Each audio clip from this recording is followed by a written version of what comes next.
everyone, welcome back to the kitchen.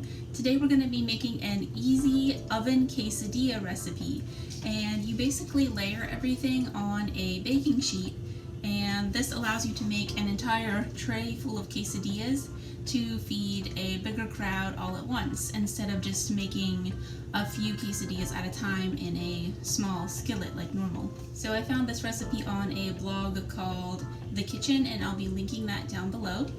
So today we'll be using black beans, and we need to drain and rinse these. So we'll be doing that over in the sink with the colander. Some olive oil, salsa verde, and some cheese. They call for using I don't know if you can see that, the sunlight's pretty bright today. They call for using a Mexican cheese blend, so I did buy 8 ounces of that. You actually need 16 ounces, but my plan is to use the rest of the cheese from the last recipe where we did the macaroni and cheese. So that is going to add up to 16 ounces altogether. And then of course you also need some tortillas, and that's it. So first we have to turn the oven on, and this is our brand new oven that we now have in the kitchen. Alright, so you have to put a rack in the middle of your oven, so not too high, not too low, right in the middle, and then we have to turn our oven to 425. I've never used this before, so bake.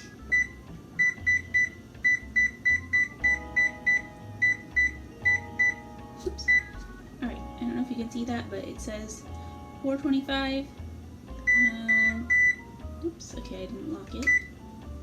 425, start.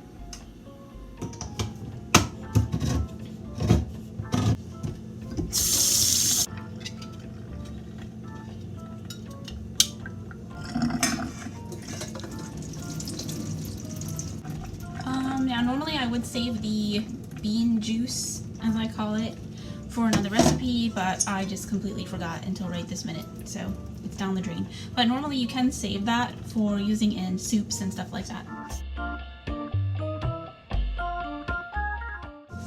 Alright, I'm gonna let these sit down here in the sink and just let any last bit of water drain out. Alright, so first we need to coat our first baking sheet with 2 tablespoons of the olive oil so that the tortillas will not stick. Then after we layer everything together, the second baking sheet is actually to go on top. So it's sort of like you're making this giant quesadilla press thing inside your oven. So it'll bake like a sandwich like that.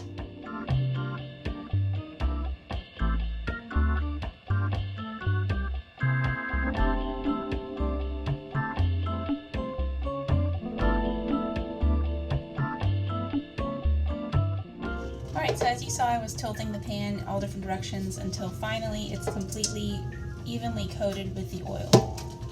So now we need to lay down our tortillas. We're going to put 6 tortillas around the perimeter here. So 2 on each side and 1 on each end. And make it so that they hang over the edge, so that half of the tortilla hangs over the edge. And so that they overlap each other. And I need to play around with this a bit. My baking sheet may be a bit bigger than theirs in the recipe. Alright, so you can see I have 2 on each long side, and instead of putting 1 on each short side, I have 2 on each short side. Alright, and the half of each tortilla is hanging over edge. Oh, whoops, that's not going to work because you have to have 2 in the middle, of course, and then still have 2 more to put on top. So I'm going to have to try this again. Alright, so I'm only going to put 1 on each end, and I'll try to spread these out a bit more. So you can see I have each corner is left open a bit, so I'll just have to be careful not to sprinkle too many toppings close to those corners.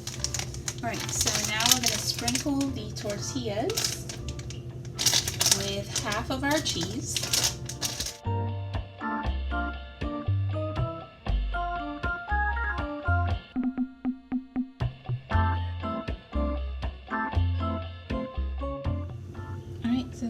looks like now. Now we're gonna put on the salsa verde and what else? Oh, the black beans that we just strained. This recipe also does call for adding some canned corn on top of this. I'm just not like a big corn person, so I'm leaving that out. But if you like it, feel free to add it.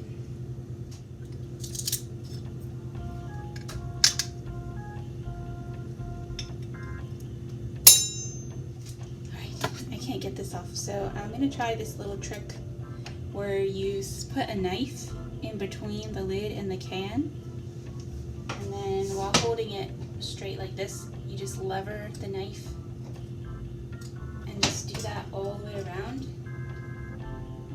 But be careful, of course. Okay, this is supposed to help break the seal. I don't know if this is gonna work. Ah, it worked!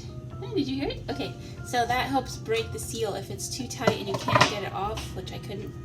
Alright, so now it's open. And this calls for 7 ounces of the salsa verde. This is a 16-ounce can. So we're going to use just slightly less than half of this.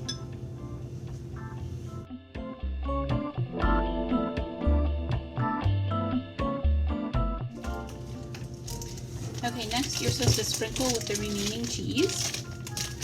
So, since I'm really not in the mood to shred any more cheese after the last recipe, I'm just going to slice it thinly and just layer it on top of our quesadilla sandwich over here.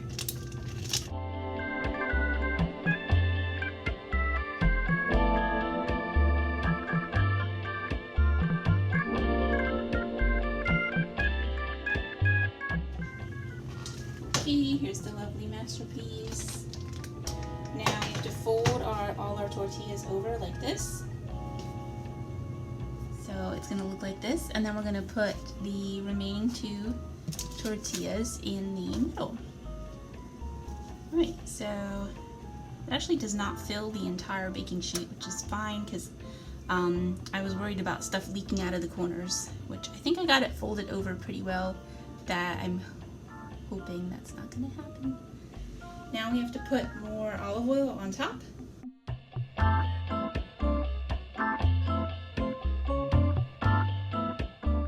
And this is important because we don't want the top baking sheet to stick to this. Now we're going to complete our sandwich like this.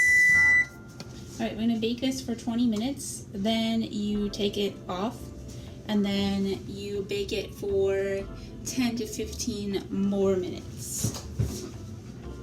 Oof, nice and hot.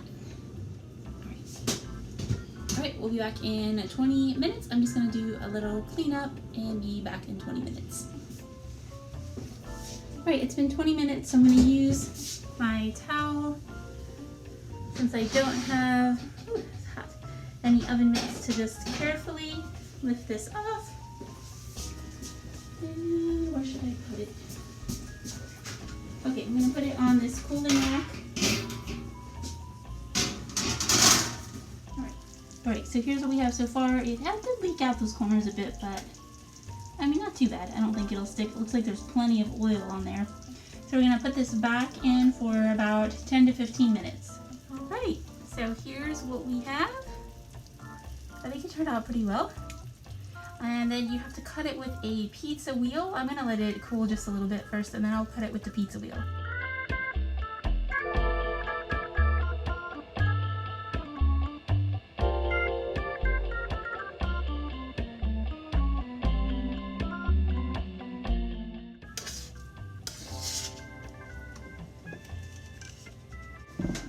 Okay, so it was a bit of a struggle getting the pizza cutter to cut through that, but finally got it. You can see it looks really good inside, and I hope you had a good time in the kitchen. If you do decide to make this at home and you're a regular at the library, stop by or email me and let me know.